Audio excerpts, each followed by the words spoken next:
Oh,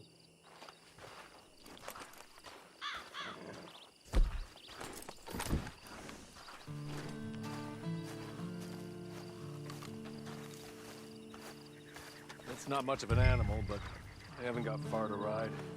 Just get on the horse when you're good and ready, okay? Ready? Wonderful. I hope you'll forgive the secrecy. My employer particularly values discretion. My name is Mr. Horley, by the way. 6 months at Sisika Penitentiary, awaiting a hanging for a murder you did not commit. Must have felt a whole lot longer, my friend. You still seem strong, though. I mean, doesn't look like breaking all those rocks has left you entirely broken, in body or in spirit. I hope I am right about that. Rounding you folks up, and those sham trials, they were a disgrace. Made a mockery of the rule of law. Still can't quite believe they got away with it. There's others convicted when you were. Came out breathing fire. Maybe you're like that too. Guess we'll see. Or maybe you just want to put it all behind you, forget you were in there at all. That would be fine, of course, but you will listen to my mistress first. She spent a good time getting you folks out. You owe her an audience, at least.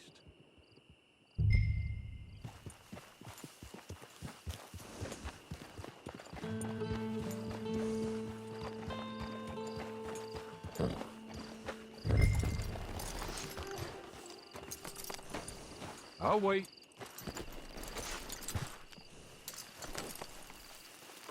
This way. She's anxious to meet you.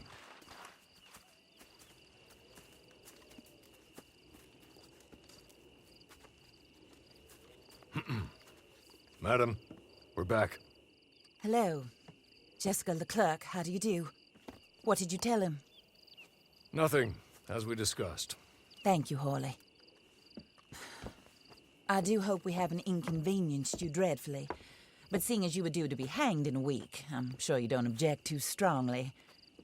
I know you're innocent. Well, not perhaps exactly innocent, but not guilty of what you were accused. I know you and those who were with you that died were little more than patsies, and that you were set up by one of 3 men or a woman, possibly by all of them. I can't be sure, but that is all I know so far. And one of these people also made Mrs. Leclerc a widow.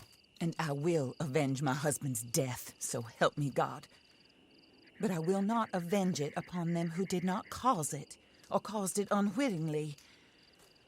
Anyway, I'm sure this is all a touch confusing and melodramatic.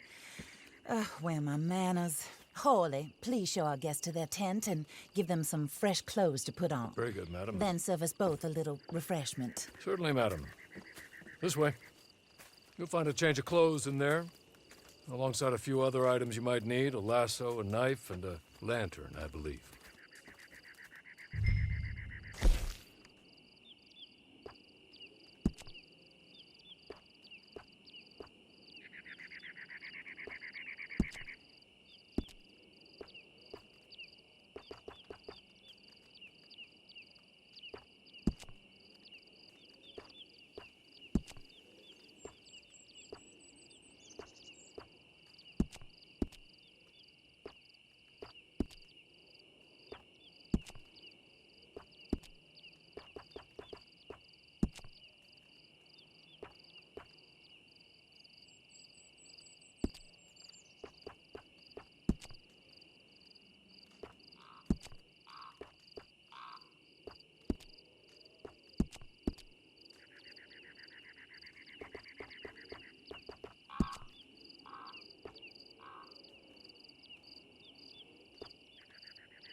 That looks more comfortable. Hawley, Here, madam. your very good health. I suppose it beats dying, hmm? Mrs. Leclerc's husband was murdered by one of his business partners. And I intend to find out which one. Or rather, I intend for you to find out. And kill them. You're the only person I could possibly trust to do whatever it takes. Because you and your accomplices, you're the only other victims of their lies still alive. You see, you walked into the town at approximately the same time my husband was shot in the back, but by another gun, firing different bullets to those you possessed when you were arrested. These bullets, this was their mistake. You were rounded up and sentenced to death, all because you came to town and didn't talk too much and seemed like you were nasty. Anyway, here they are. The people who run Blackwater. Mr. Jeremiah Shaw, banker, real estate speculator, and crook. Mr. Amos Lansing, ranch owner, speculator, and crook. Mrs. Grace Lansing, his wife, society patroness, lover of the arts, crook, and my former best friend. Teddy Brown, her disgraced brother, outlaw, wanted man, and still in contact with them. All I ask of you is your help in finding out quite what happened. Mrs. Leclerc would like to help you get back on your feet. Get back to work. Whatever your work may be, I don't judge. You want to rob? Rob. You want to save innocent folk? Do that as well. But you need me just as much as I need you. I think we all understand each other. I hope we do. Good. I look forward to rewarding you for killing those who made me a widow. My husband was a true believer in this country and in the West. He was killed for greed. Foul greed when there's quite enough for everybody. I don't care what your scruples are as to killing. I will take the full burden of that sin upon my shoulders. Goodbye, for now. Then Hawley, go introduce him to nice Mr. Cripps. I think you'll like Cripps well enough. He's long past his prime, of course, but he hasn't gone entirely crazy just yet. And he will help you, better than most of his ilk. Cripps! Get up! Hello, partner. Hawley. This is your new boss. Oh, pleased to meet you, partner. J.B. Cripps at your service. We'll pay to get your camp established. Mrs. Leclerc is a generous benefactor. And, where are we headed?